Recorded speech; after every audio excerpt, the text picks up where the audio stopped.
Tell you that when I came, I thought that once I arrive, there'll be jobs waiting for me, especially because guys, we're in Thunder Bay. Yeah. It's a smaller city in Ontario.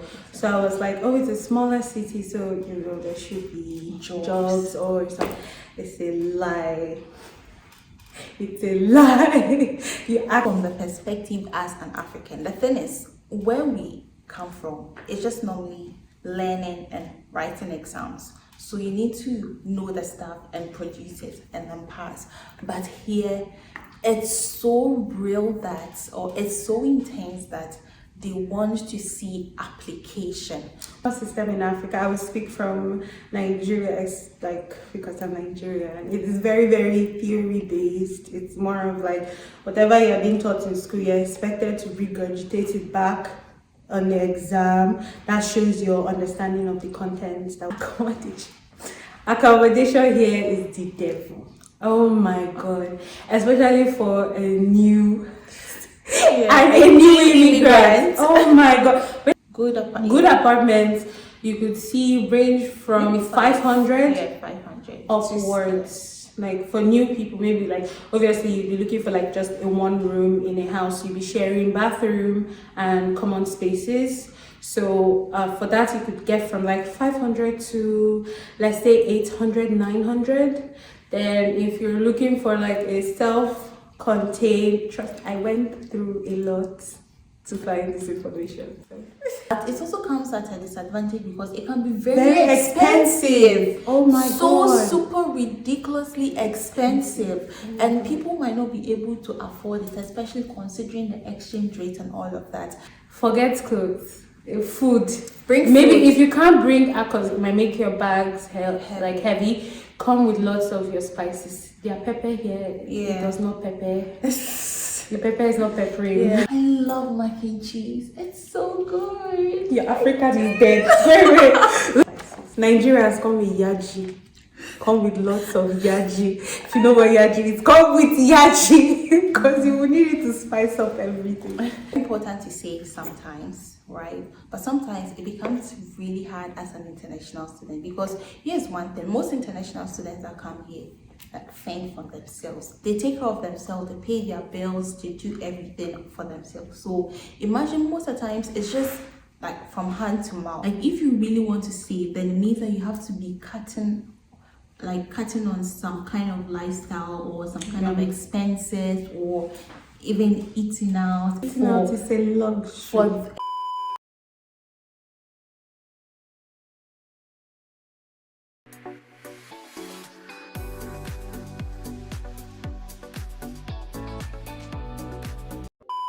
Hi guys, welcome back to my YouTube channel. Welcome back to another video. Thank you so much for tuning in today. If you're new here, my name is Edifia, and today I have this wonderful guest on the channel. And so with the title, I know you all are super hyped up and ready to learn a lot from today's video. And so let me just give her the honor to introduce herself. She is... Hi, I'm Muna. It's nice to finally be on my channel. Yes. Yeah, I've been trying to get her to come on the channel for quite some time because I believe that we could utilize her resources. Somebody would think I'm a celebrity. And you are. I am a regular man. And also, just so I put this out there, she's a Nigerian. So all you Nigerians, just get ready for the gist. So in today's video, by the title, we'll be talking about international student struggle in Canada. The word out there is, or what people really believe is that when you come to Canada, things are so rosy, life is easy, life is smooth, blah blah blah. Thank you. A lot of people don't tell the truth, okay? They hold information back and then they show you what you have to see. But I think it's right that we tell you what it is, both the good and the bad. And so let's get right into the struggles international students face in Canada. So guys, I have this little notepad here which will guide us in the process or in the course of our discussion, just so we don't go off track or we are not all over the place. So the first struggle that international students normally face is job. Before you come to Canada, or even normal permanent residents, I feel like it's a generic problem. Yeah. To an extent, right? It might not relate to everyone, but most people struggle with this issue because before you come here, they say, oh, Canada is good. Canada is good. You can get a job. You can get a job. You can get a job. Then I personally fell for that logic. When I tell you that when I came, I thought that was like arrive. There'll be jobs waiting for me, especially because guys, we're in Thunder Bay. Yeah. It's a smaller city in Ontario. So I was like, oh, it's a smaller city, so there should be jobs or something. It's a lie. It's a lie. You actually have to do the work. Like you actually have to go the extra mile, and it doesn't matter what your qualification is from your home country. Canada will humble that your qualification. Yeah. And so to add to it, I was just thinking that when you come, finding a job won't be difficult. Talking about qualification, most people who come here are being enrolled in graduate school, even though some people start the whole undergraduate process. Yeah. But as a graduate student, you can be a banker from your job, or you can be working at this renowned institution, and you come here and even most of the jobs that you get are menial jobs because they don't trust your abilities to be hired in this renowned jobs. But the funny thing is, when they come to our countries, right, we give them these big positions, we give them good treatment, we give them all this privilege, and it doesn't really make sense. I mean, most of the things you are saying right now might be based on our experience, but some things. I think that should have been a disclaimer. Our experience. Yeah, most of the things you're talking about right now is based on our experience, but then there are also things that we'll talk about that we have not maybe personally experienced, but then it's something that happens out there, so it's just good that all of you know. So I think with job, that's what happens. The job doesn't sit and wait for you. Even when you apply to some jobs, or even with some jobs, they'll say we are hiring. When you go, they're not hiring, or when you apply, it will take weeks and weeks and even months before they'll get back to you. So just put that at the back of your mind. I had a friend that he has been here since January. This is May, and he just got a job. Mind you, in Nigeria, he used to work for an oil company. This is not somebody that was and it's not Nigerian oil company. But he was working as a permanent person in Lagos at an oil company. And then he got here. The first time he tried getting a job, they told him he was too qualified for the job. Then another time they're like, no, he needs some kind of Canadian work experience for them to take him. So currently, from an oil company worker, he's now a server at a restaurant. Do the math. How does it work? It doesn't. My advice is to lower your expectations, get ready to do the work, because you would most likely, people that get big jobs right off the bat is very rare. So my advice, if you're coming over, is to lower your expectations, get ready to do the work, apply to as many available jobs as you can. If possible, utilize, these are things I personally utilize. I utilized Zip Recruiter, Indeed as well. Those are good places to find a job. And most importantly, especially in a small city like ours, most jobs are not readily advertised on Indeed. So you would actually have to do the legwork and move from shop to shop. Hi, you wanted to find out if you guys are hiring. Are you hiring? Oh my god. So you have to actually do that. Lower your kill it to the bare minimum. It will reduce disappointment. So the next struggle that most international students face is with respect to education. So with education, I think I want to start first. Where I come from, or I speak from the perspective as an African. The thing is, where we come from, it's just normally learning and writing exams. So you need to know the stuff and produce it and then pass. But here, it's so real that, or it's so intense that they want to see application. So you need to apply whatever that you are being taught. And the process is so rigorous and intense in that you'll be doing a lot of assignments, a lot of submissions. I mean, someone might say, oh, doing assignments is normal, doing assignments is normal, writing essays is a normal thing. But here it's different because maybe back in our home country or back in Africa, even if a lecturer gives you an assignment, okay, you can just go online, Google, and submit it. But here, no, it doesn't happen like that. So it has to be so realistic and it has to be very personal. So it's just a lot of effort that goes into Exactly. The educational system in Africa, I will speak from Nigeria, because I'm Nigerian. It is very, very theory based. It's more of like whatever you're being taught in school, you're expected to regurgitate it back on the exam. That shows your understanding of the content that was given to you.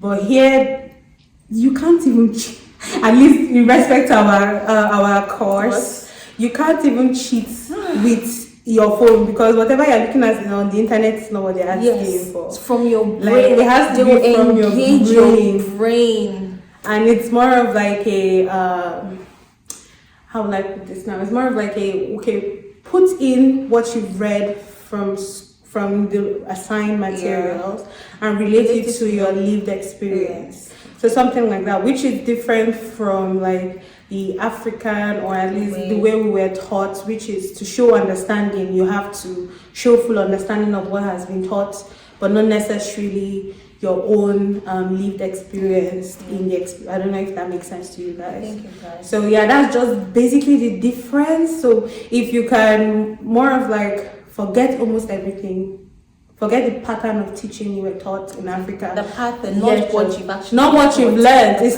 still good. It's just they are more practical here. So again, it's just forget the whole theory-based approach to how we learned, and I think you really So with this, the advice I'll also give is that you have to be open-minded about how you want to go about stuff, especially with respect to your education, and also you have to be really passionate about the program you're about to study, because it could be so hard that it's just passion or interest that will keep you going at some point in time, because it's really exhausting. And even with the passion, you get tired. So imagine if you have zero passion and zero interest for what you're pursuing, it's going to be way harder and it will take a massive toll on you. That's my advice. That's actually a very, very solid advice, because if you don't like what you're studying, you'll not be able to relate it to your lived experience and stuff like that. And then the next thing we should talk about, or we want to address, is accommodation. Yes. So maybe you should start on that. Accommodation here is the devil. Oh my god. Especially for a new immigrant. Oh my god. When I first got here and I was looking for accommodation, I was seeing spaces that were like what's it called? You need unfurnished, right? So, and as a new immigrant, you can't move into an unfurnished apartment because you would have to buy everything else. And then when you find the apartments that are furnished, it's expensive, or you end up with weird roommates or housemates. Sometimes even roommates, because again, I think apartment hunting here ranges from good apartments. You could see range from 500 500 upwards. like for new people, maybe like obviously you'd be looking for like just a one room in a house, you'd be sharing bathroom and common spaces. So for that you could get from like 500 to let's say 800, 900. Then if you're looking for like a self-contained, trust, I went through a lot to find this information. But I think even we need to put a hold to like explaining the type of accommodations, yes, because I feel like we are talking about finding a place, right? So maybe we can make that a whole new distinct vlogs on what prices are, because I know a lot of you really want to know about accommodation and how much it costs and all of that. But I feel like we are talking about the struggles now, so it's only best if like you know the struggles that has been attached to finding an accommodation. If it was in struggles, right, in finding an apartment, there's about apartments that share bedrooms. Yeah. Those are cheaper, but that means you share the same bedroom with someone else, and that was something that I didn't immediately get when I got here. Then I realized that okay, and it was like a very really tiny bedroom as well. Then you also have like there could be scams as well in finding accommodation, because here the easiest places to find an accommodation is Facebook Marketplace, Rent Panda, Show Mojo. Those are good places here to find apartments, but at the same time they could be scams because you're a new student, so you probably won't get it. There's even an element of racism as well, because they would look like, if you're checking from like Facebook Marketplace, the seller can look at your profile and see that, oh, and they wouldn't. Yeah. So adding to that, I have a friend that was in Nigeria and then was paying her rent because she wanted to secure the place before she comes here, and then only for her to get to Canada to find out that the room that she was paying for all this while wasn't available. Even though it was available, the man had given it to a different person, so two people were paying for the same room. And then when she got here, she didn't have a place to live. And then the man decided to give her a different place, which was not what she was actually paying for. So it was a lot of back and forth scenarios. That's why sometimes the school that you are being admitted to will just encourage you to stay on campus or in their townhouse or in the house, but it also comes at a disadvantage because it can be very expensive. Oh my god, so super ridiculously expensive, and people might not be able to afford it, especially considering the exchange rate and all of that. So some people might say, okay, I still want to live off campus. I mean, for me, normally I'll just even advise people to live off campus if it's not like, if and only if there was no uncertainties or this kind of misunderstandings attached to the whole idea of living off campus when you're actually not at the place in the moment. So that's just one thing too. And also the idea of racism is just like, it's crazy, because sometimes the landlord or landlady can say, oh, I don't want an African, or we want all Indians, or we want this, we want that. And even after you are in the place, right, your roommates can also give you a very hard time. So it's just they are all part of the issues that you face as an international student. So you don't completely get the rosary because you are in Canada. Like every aspect of living here comes with its own struggle. There are fine lines though. We are not here to like sell out all the negative aspects, but we just want you to know, or we are putting it out there, expectations. We are setting the realistic, or we are letting you know how it really is here, just so you are prepared mentally, and then you're not so overwhelmed when you're experiencing things like this. Because to us, most of this were very new to us. We didn't know about like the things that we are going through now, so we just we had to learn through the experience. So basically, that's it. The next thing that we want to talk about is food, right? I made a video where I was saying that I want pepper. Pepper is so important to Africans, and even to Indians, to Asians, whatever, but not entirely everyone. But talking about food, I think I want to talk about accessibility to food. Accessibility to food here could be a struggle because, especially depending on where you stay, because I know other people in Canada who bigger cities exactly have more like African stores or stuff like that.